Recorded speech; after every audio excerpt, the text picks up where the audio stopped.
I thought we were doing a makeover show. I thought she was going to give us. shave, I thought she was going to give us a makeover. Wait. How can you help these two? Yeah. I'm going to go on TikTok and try TikTok. So I made a few videos and I forgot about it. And then I remembered to go back on TikTok and I found a bunch of my videos that had gone viral. To put it in a succinct manner, Ayurveda is a worldview of spiritual evolution, wellness, and healthiness. It was really the motherhood that I think brought me towards Ayurveda more. I was constantly, unconsciously living in a scarcity mindset for a very long time. And since I switched that to an abundance mindset, where like if something goes wrong, okay, rather than thinking, oh my God, how did it go wrong? Thinking, okay, let's figure out how to fix this. Life has been amazingly changed.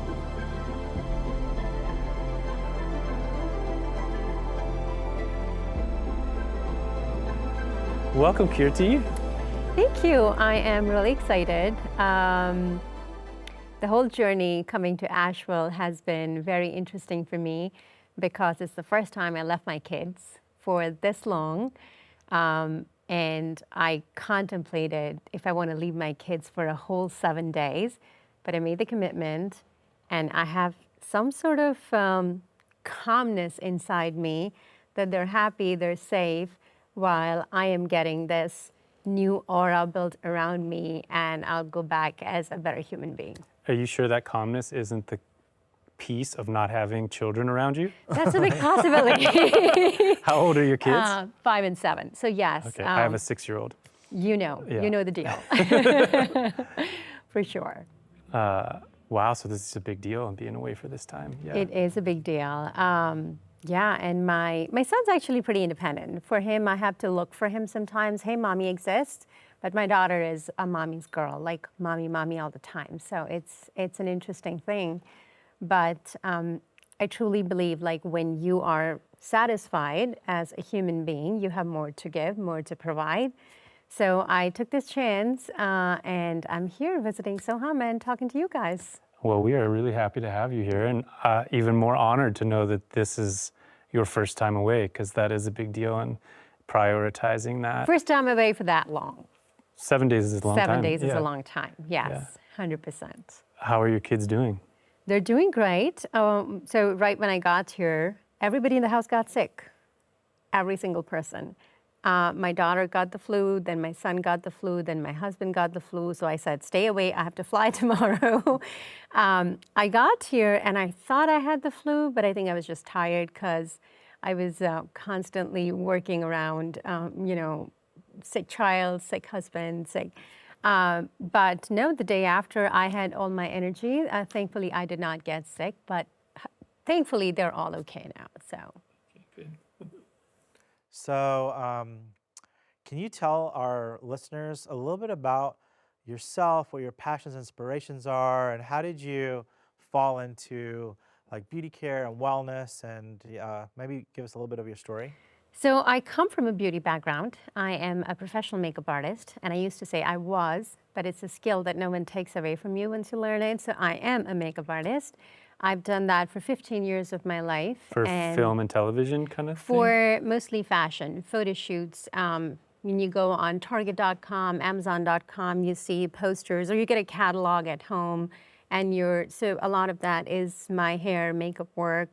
That's the type of work I did, which required a lot of traveling, and it was fun, adventurous. Then I had my first child. Even before I had him, I was pregnant, and it was a time of Zika. And, I finally come to a realization about the word fear-mongering, like how we are actually way more scared than what the reality is. Pandemic kind of gave a very clear picture of fear-mongering. Were people scared during the pandemic? Oh my goodness. If I tell you I was a maniac. But, I skipped a very big catalog opportunity that required me to go to Mexico. I skipped a big family wedding, which was a trip to Singapore, Hong Kong, and Malaysia.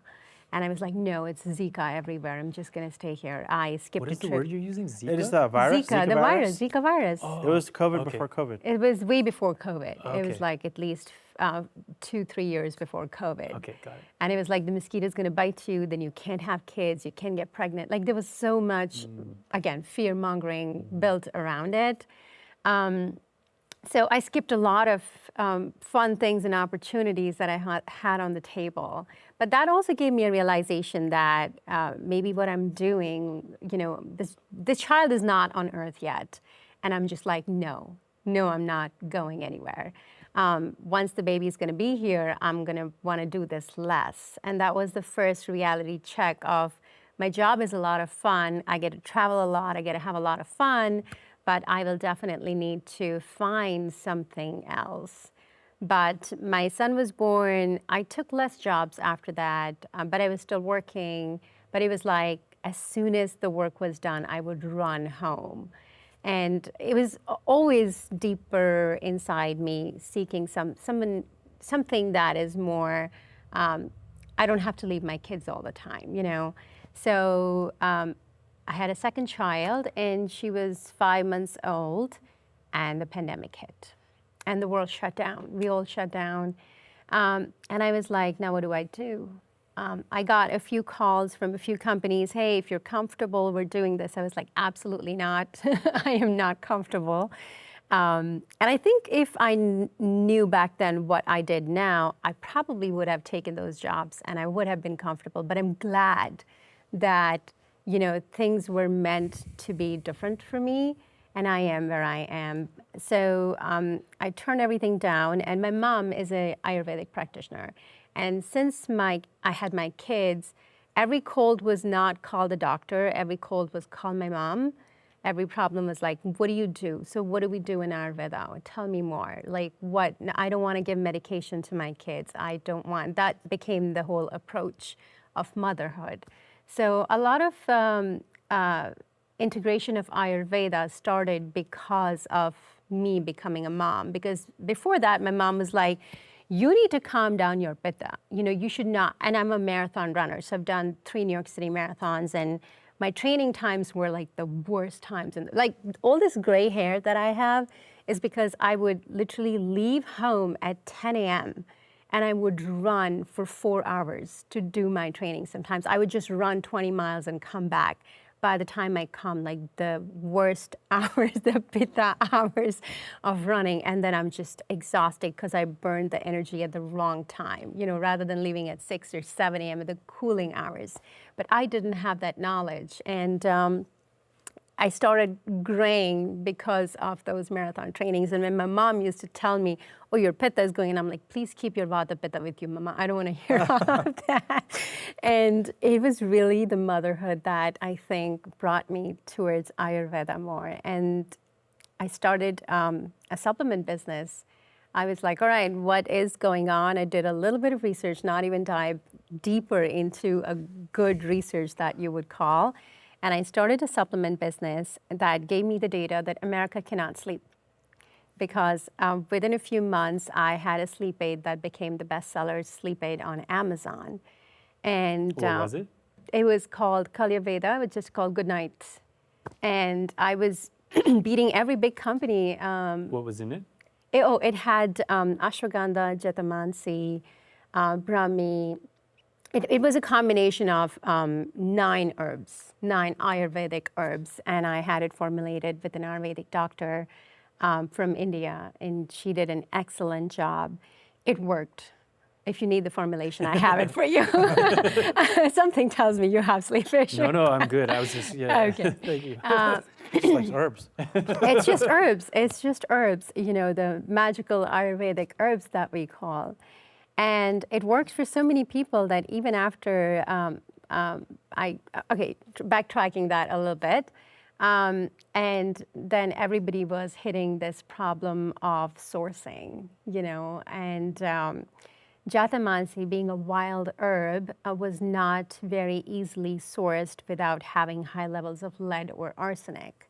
So I just kept calling from one farm to another farm, from one manufacturer to another manufacturer, co-packer, and it would pass the testing in India, but even when I started, one of the biggest rule was like, I have to get tested everything here before I could launch it into the market.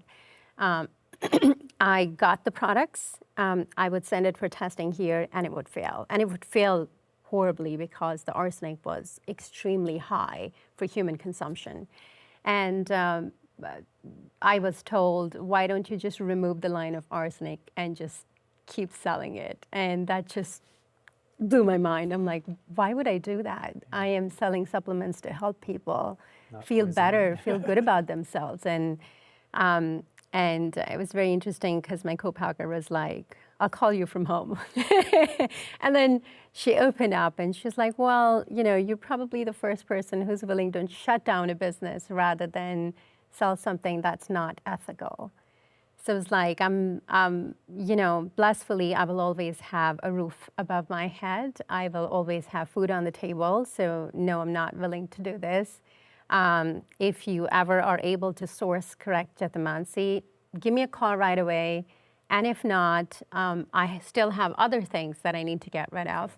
And I'll sell them and I'll get back to you with the decision of how I want to move things. So I was like, okay, how do I sell all of these things? I had amla, I had other herbs, and somebody said, look at, you know, Deepika Mutalaya, and she's so successful. She built this entire brand, Live Tinted, just by showing up on social media.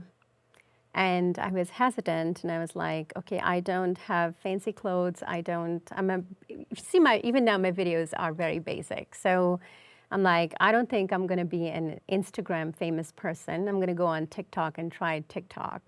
So I made a few videos and I forgot about it. And suddenly, a week later, I was all sold out of amla. I was all sold out of like a few things. And I'm like, where is this traffic coming from?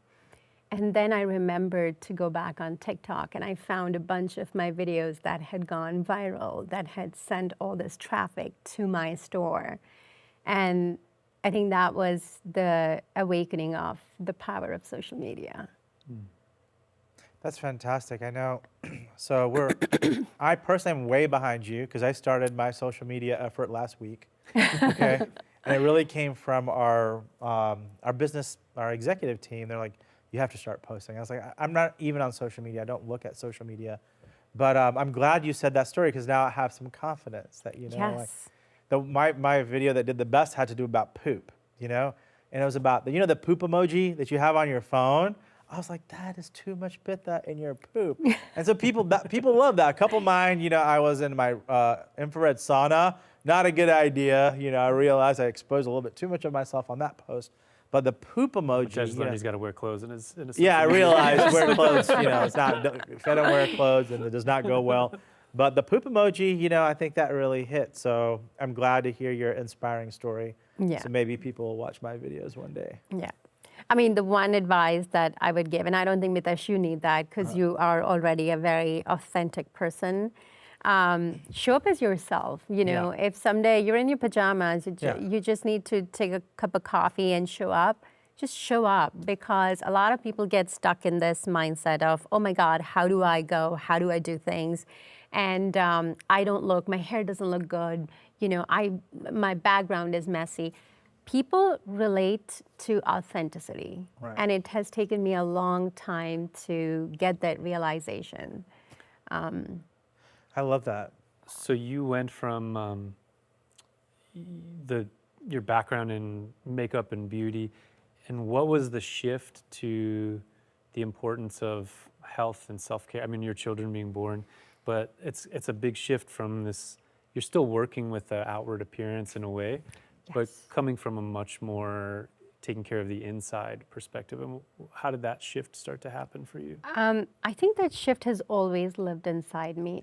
I mean, I was always, I've been a very healthy person. I choose my food very consciously. I've been a very conscious person, and that's how I was raised. And I think a part of it is because my mom never said like, oh, you don't like what I made, I'm gonna make you pasta or something. I also grew up in India, so it was like, you don't like what I made, bedroom is there. So that's how I grew up. So I ate everything that my mom made.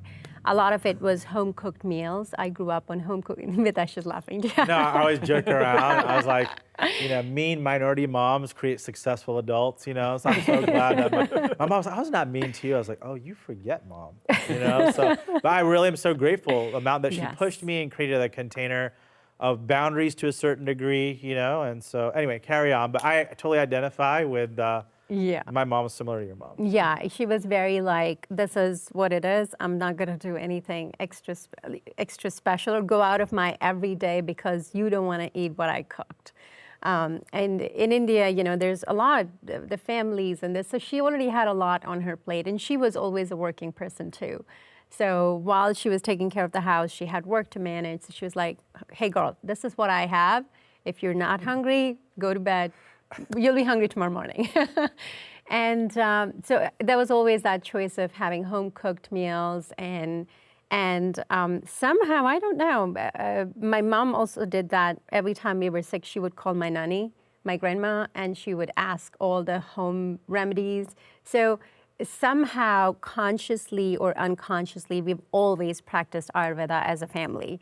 It just integrated more because my mom is actually a poster child of Ayurveda. And she, right when I was getting married, she had every problem you can imagine. She had high blood pressure, thyroid, insomnia, migraines, sciatica problems, and she went crashing because every doctor she would see, they were like, you have to get a surgery, you have to get, and she was 49, 50 years old. She was like, I don't want to get a surgery, I'm too young. Like, what type of surgery? But then she was overweight. She had all these emotional, physical stress that she was carrying on her shoulders all of these years, all of her life pretty much. So she was like, I'm going to go to India and find a solution. So she goes to India, every doctor she sees, get a surgery. And then somehow she ended up at the Yoga Institute in Bombay. And She was not an Ayurvedic practitioner at this before point. that, no. Okay. No. And she crashed at Mahansaji's, and she was just like, something happened there. Something miraculous happened because she stayed 2 or 3 weeks there, and her entire life changed just with yoga. And they told her, you can't just give up on this practice. You need to keep doing it if you want to continue to feel better. So she did that. She practiced for almost a year, consistently every single day.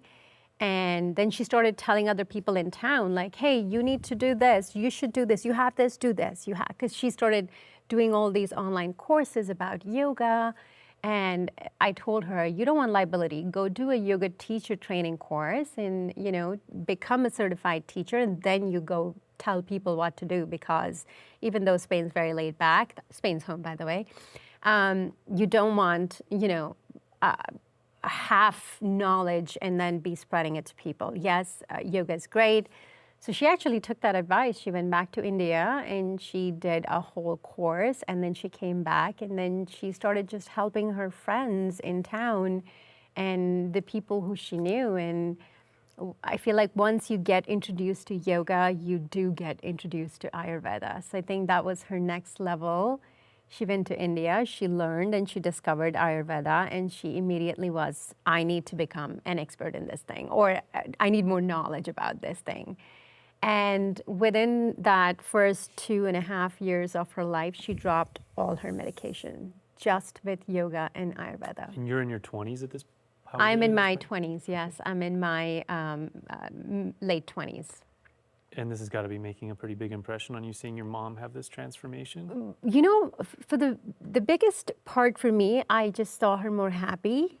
And even though she's always been a very independent woman, when you see your parents' age, it becomes like, who's going to take care of my mom? Even though I have 2 brothers, they were right there. But my mom was always very like, I got it. And she's 70 now, and she's still like, I got it. Now she runs a very successful practice of her own in Spain. She has helped a lot of people. She's done some retreats in Switzerland and Ireland. She's traveled quite a bit, but she has people coming to her from all over. But even now, when she tells me something, I'm like, Mama, you're wrong. That's just because She's your mom, she's my right? mom, right?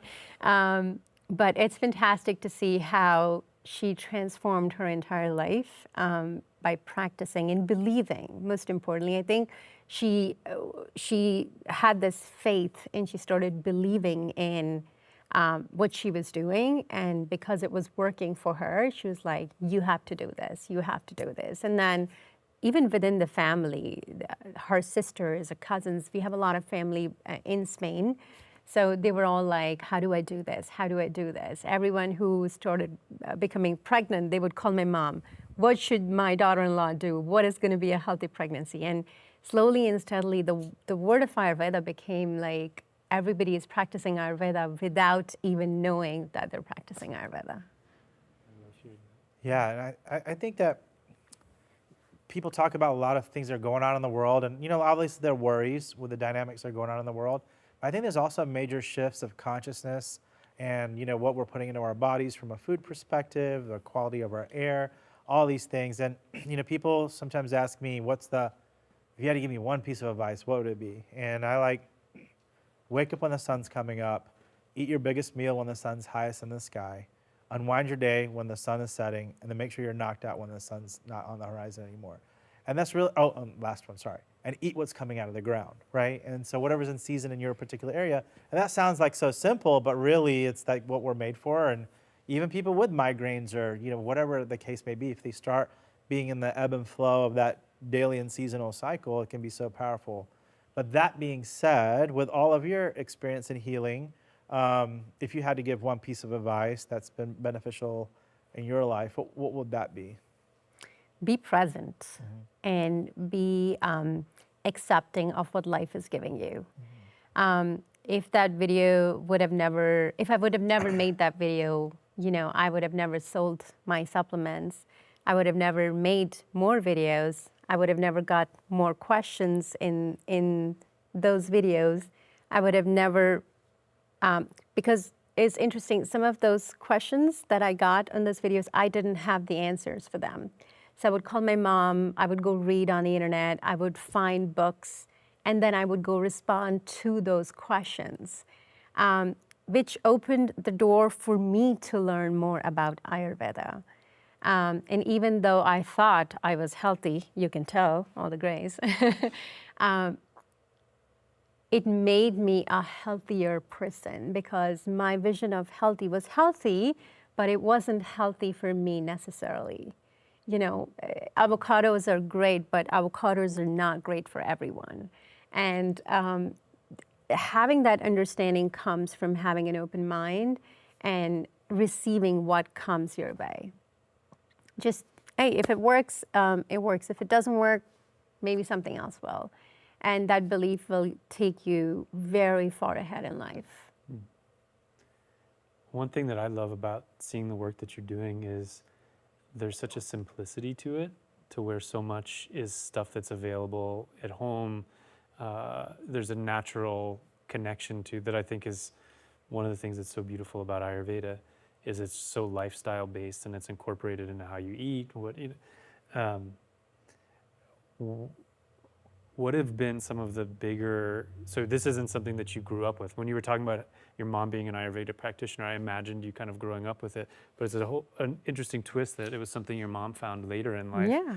So it's something that you also discovered later in life. And what have been some of the bigger lifestyle changes for you that have been more dramatic in terms of your own quality of life? And some of the simple changes that I love Mitesh is talking about, waking up with the sun, going to sleep with like these simple rhythms. What have been the ones that have been pretty profound for you in that way? Local, seasonal, and fresh, that one thing has been a game changer. So now every year we sign up for a local farm to deliver veggies. And now I'm forced to eat, forced is probably not the right word, but I'm like, forced to eat rather than going to the grocery store and buying the usual vegetables that I buy. Chard. So now I'm like, now how do I make a recipe from chard that I like? But then the body got something that is local, seasonal, and fresh. And even though we think it's very complicated, it's very difficult to do that, it's actually very easy. Just go to your local farmer's market and see what they have, because most farmer's market have local seasonal and fresh stuff. The other approach, I think, is the mindset that we often forget. And every change in your life, not just start, but will also stay along as you go with the right mindset. I was constantly, unconsciously living in a scarcity mindset for a very long time. And since I switched that to an abundance mindset, where like if something goes wrong, okay, rather than thinking, oh my God, how did it go wrong? Thinking, okay, let's figure out how to fix this.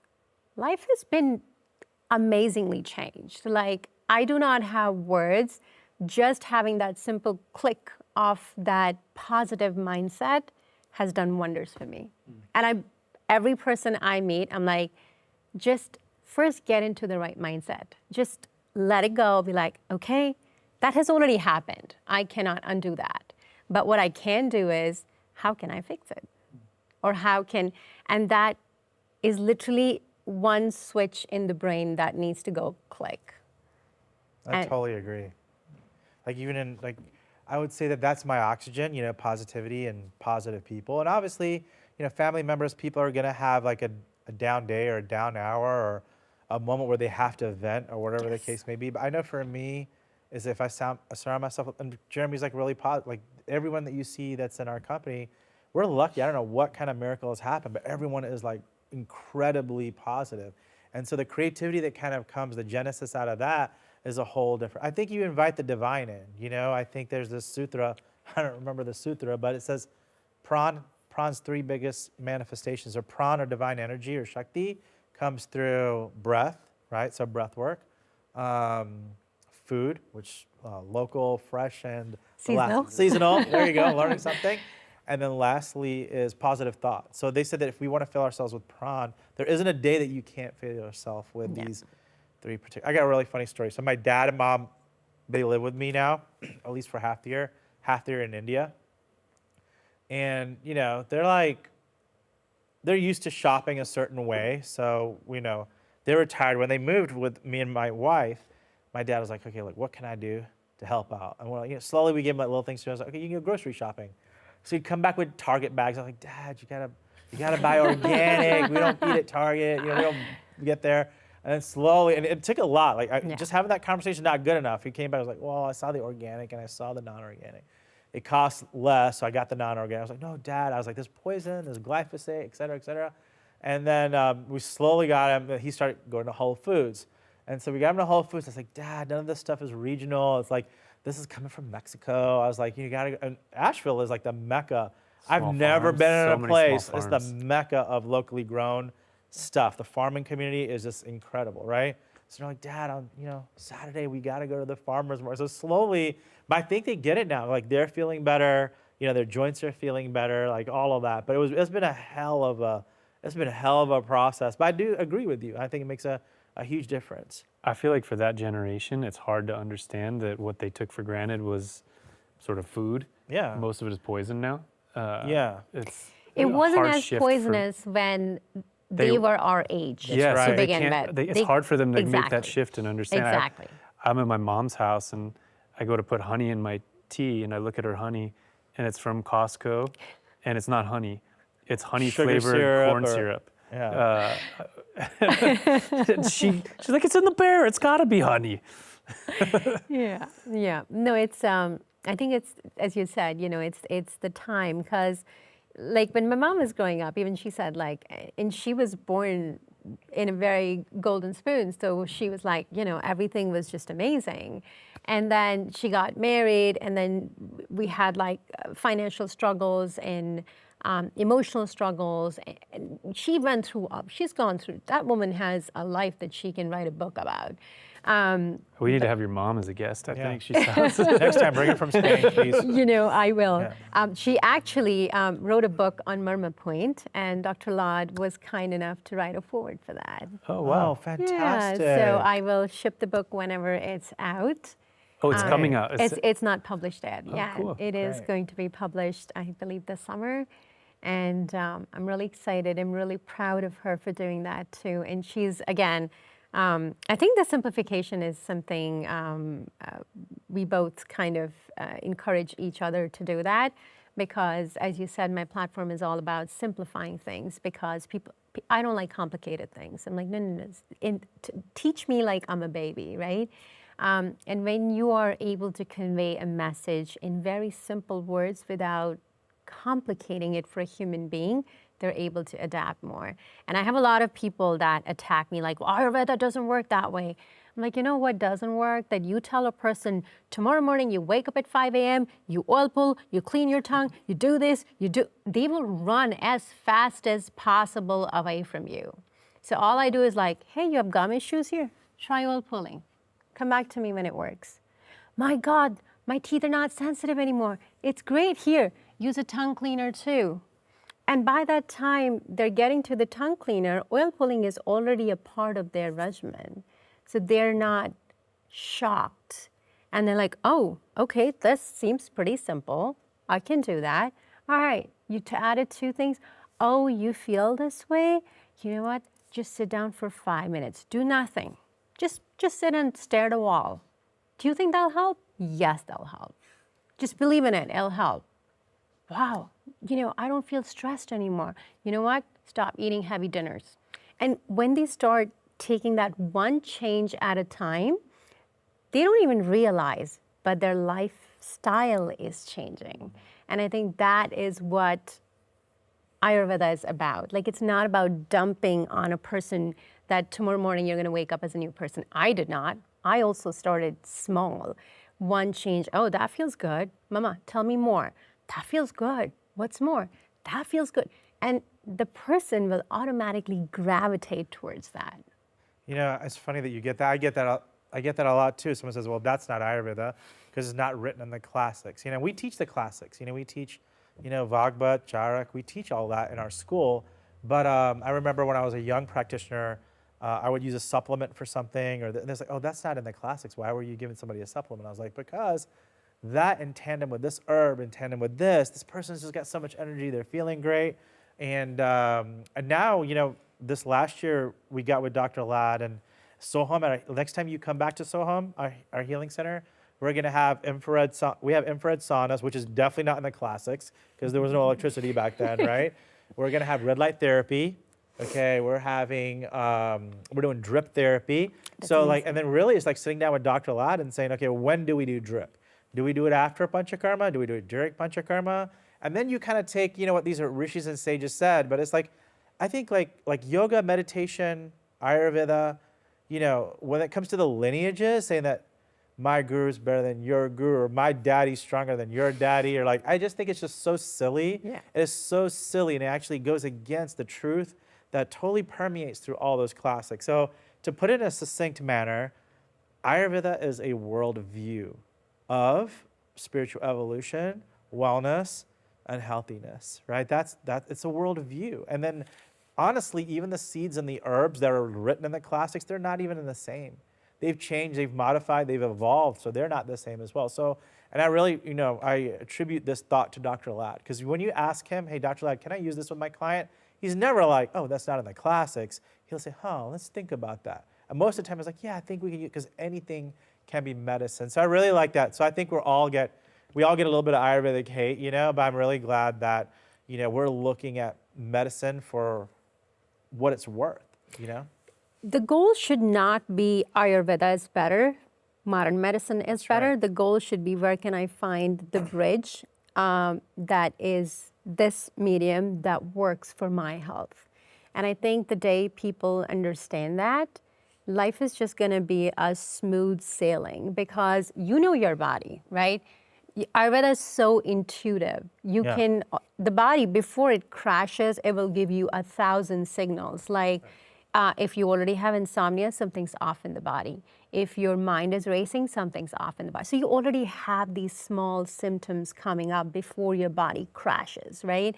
So when you start listening to those signals beforehand and start treating them, you're already curing yourself. And sometimes the diagnosis could come from the innovation, because I love the robust innovation that science has. You know, we can diagnose people's situations and conditions very, very quickly.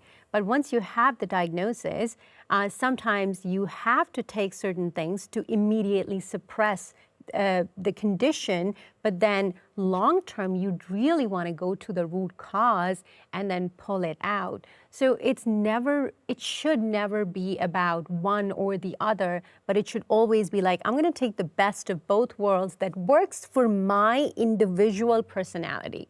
And the way any individual understands that concept, life is just going to become like, I got that. That's very easy for me. And I think that is what has really helped me. And even so one of my my girl, are we out of time? No. No, we're good. Okay. We're just hanging out. Go for it. But so my second child, and now I see and I go back. So my son, he has very strong immunity. Flu, he kicked off flu in 5 days. My daughter, 9 days, and she's still coughing. And people say, oh, well, you know, breastfeeding helps. It helps. Undoubtedly, it helps. I breastfed my son for 6 months, and as a first-time mom, I just couldn't do it anymore, and then he's a formula-fed baby. My daughter, I breastfed for almost 2 years, and she has lower immunity. But the reason is, you know, Ayurveda strongly believes, like, preconception, how is your health? So before both my kids were born, I ran a marathon, and I was in really good shape. The difference is right before my daughter was born, it was the New York City Marathon finishes in November. I partied all November. I partied all December. I traveled, and I had a lot of alcohol. And I was, even before that, I wasn't a person who would consume a lot of alcohol. And I just was like, oh yeah, one more drink. And I conceived immediately, thankfully, but I got hyperemesis with my daughter. So right at conception, the health went really down. And because I went through this roller coaster, I believe my daughter has compromised health. So I always blame it to myself. So now when people are getting married, I sometimes, if there's enough confidence, I walk up to them, I'm like, whenever you're ready to have kids, come talk to me first.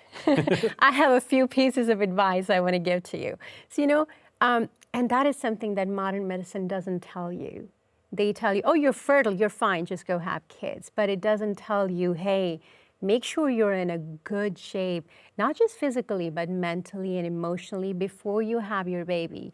Before you conceive. Before you conceive, because that's what's going in the child, right? That's basically is what making your child who they are. And once you are pregnant, then do certain things, because that is, again, going to impact your child. And again, not just physically, not just what you're eating, but also mentally, also emotionally. And then when you have the child, again, we all do our best as mothers and as parents in general. So those are certain things I feel like Ayurveda has a lot of emphasis on, and I learned after my second child, you know, when she was 5 months old. But I'm still thankful that, you know, at 3, as a mother's instinct, I basically diagnosed my child as gluten intolerant, because I went to every doctor that was possibly existent there. And the moment I got an answer of acid reflux, I'm like, okay, that has to be a gut issue. And after cutting out every single thing from her diet, when she was still coughing, something was like, this has to be gluten. And my husband was like, you're crazy. I'm like, call me crazy, but whatever I say is going to happen right now, because I need to control this. I became that, you know, my child was like, now I see her baby pictures, she's always coughing in every video. So it's been a journey as a mother, and that's why I'm very extremely thankful that, you know, it came later in life. In, you know, Ayurveda came much later in life, but I'm very grateful and very thankful that it did, because I don't know if I would have ever been able to get to where I am if I didn't have the knowledge that I have. Yeah, so you weren't crazy, you were crazy smart. That's what the kids say. So are you crazy? I'm crazy smart. Well, does she like music? Does your daughter like music or art? Is she really into it? Is it really? Yes. It's interesting because because like, so much of that at conception, if you were partying and having a good time, so that from a Jyotish perspective, that's Venusian energy, right? And so the way it manifests in a child a lot of times is like art and music. And so, but so much of what we eat or what we're putting into our system from a thought perspective and emotion perspective can have such a big impact.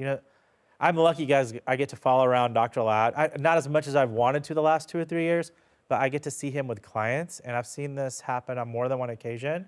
There was somebody, one of their eyes was half one color and half another color, okay? And so he told the students, no, he asked the client, he said,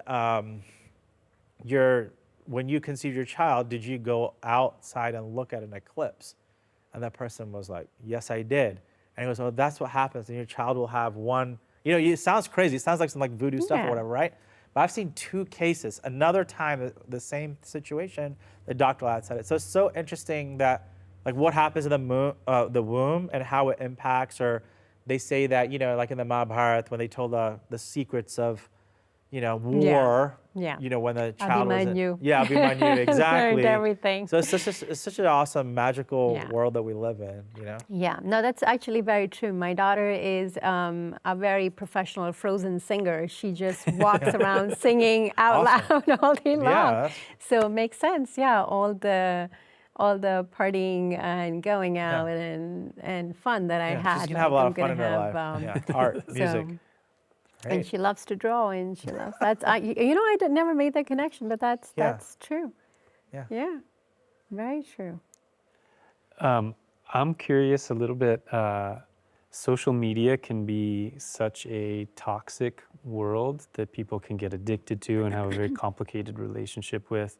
I think so many people are glued to their phones in an unhealthy way. And you, as somebody who's found a way to bring light and healing and beauty into it, your own personal relationship with. Sometimes I go doom scroll. I'm going to be honest. Who does it? I do it. Sports doom scroll can be the death of me. I'm not going to lie to you. I mean, there's been billions of dollars spent on keeping people hooked into it. Yes, 100%. It's a very toxic place because people think that they can say whatever they want because there's no faces attached to it, oftentimes. A lot of people, see really hateful, not just mean comments, you mean? Comments, hateful things that you would never say to anyone in person, like absolutely never, but they write that in the comment. And I actually met someone, and I was just casually saying, man, every time there's a viral video, after a while, I have to stop checking comments because it's just hateful comments. And she's like, they're all having a bad day. And I was like, that makes so sense. Because when people are having a bad day, they have all of this frustration built up.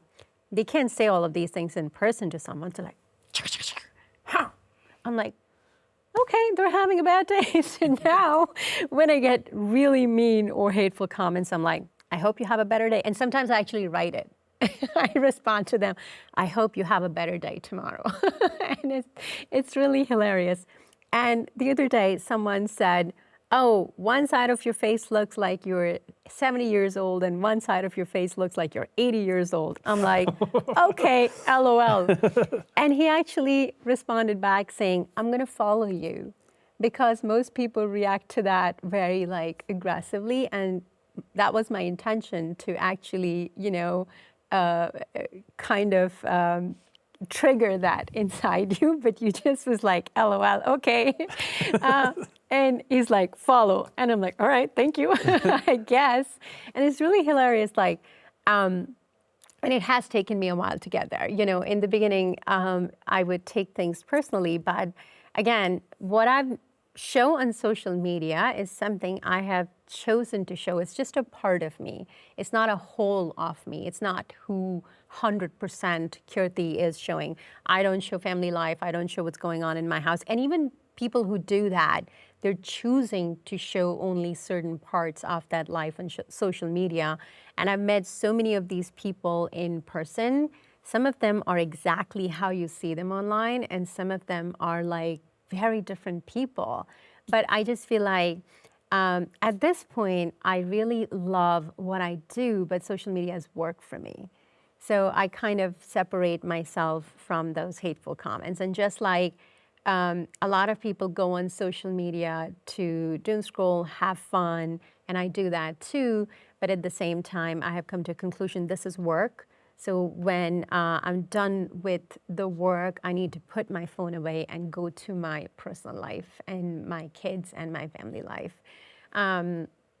So I think that has helped me to have a healthy relationship and not have that relationship turn into a toxic relationship where I'm like, yeah, wait, I'm gonna get back to you. And like, it has not gotten there. There's been very few times where like it's a last minute alteration and I have to edit a video and I have to ask my kids, honey, give me 5 minutes. But it's not because I'm scrolling and I have to tell my child to wait. I have not done that. And sometimes if my son's like, Mama, can you put your phone down? And then I will not touch my phone for a few hours unless I have to deliver something to a brand immediately or have to get back to my agent or I'm in the middle of an email, then I have to ask him to wait for 5 minutes. But after that, I'm like, you know what? He's right. It's family time. It's my child time. And most times, I did this for a long time and then I slipped and now I'm getting back to it. The goal is from 6 p.m. to 8:30-ish p.m. Do not touch my phone because that's like my kids, we come back from their classes, they eat, we shower them, we bathe them, and put them to bed. So that exactly. And that's when we're building memories, we're reading, we're having fun, we're giggling, we're laughing. They're telling us about their life, what happened in school. And I'm trying really, like, I don't want to see my phone those hours. I'm with you there. So turn the other social cheek. I mean, that's like the main thing. The LOL, you know, when people are being mean to you, I think that's like Totally. a new phrase now. Yeah. Turn the other cheek. Yeah. It's just like, okay, it's just a comment, right? If I take it personally, they're not being hurt, I'm being hurt. And it's the same philosophy. Like, if someone's coming and saying mean things to you in person, you could just be like, okay, you're entitled to have an opinion, but that's not who I am. So, okay, I'm going to feel bad about it for 5 minutes, but then I'm going to get over it and move on because it doesn't apply to me. So what's next for you? Like, what's on the horizon? What? So my next, I've always said, have this mission of beauty from the inside out. You know, beauty is not just what you see, but beauty is what goes. One of the most asked question is, why am I losing hair? And my first question is, how many hours you sleep? I'm like, oh, that's why. Start sleeping more, you'll be fine. Right. You know, so it's always those itsy bitsies and really just putting everything together and putting out this message of you are enough and beauty is inside you. You just have to let it shine yourself. And some people just need more time. Some people need less time. And just go with the flow. I think I'm in a really good place in my life. I'm very fortunate for everything that has come to my lap. And since I have stopped micromanaging and really start living in abundance. Like, yes, we all have goals, we set those goals and then we actually put the action because a lot of people do not get from A to B because the action in the middle is missing. So put the action, put the work in. And when I was trying to go on social media, I was trying to sell supplements. Somehow I landed here because this was meant for me. So I'm trying, I'm putting the work in and then whatever is meant to happen for me will happen no matter what I do, and I will accept it happily because I know it will be better than where I am today. It's the belief that I have. Well, it's beautiful seeing what you are doing. You're helping so many people and really making, like you said, these little steps for people where you can transform somebody's life and the most profound ways of what you're doing every single day and the things you bring into your life. So thank you for coming and chatting with us. And, Our prayers are that, you know, may you spread your positivity, may you spread your positive message, and, you know, may you be as successful, because the world needs it. You know, the world needs this. You know, one of the reasons we've launched this media company is because there's so much divisive energy out there, but we want to tell the inspiring stories. We want to tell the things that bring us together. And so we wish, you know, as your mission seems very similar. So we wish you all the best. And thank you so much for stopping by for our video cast. Thank you. Thank you for having me. It's wonderful chatting and sharing failures and successes. Thanks a lot. All right, take care. Thank you.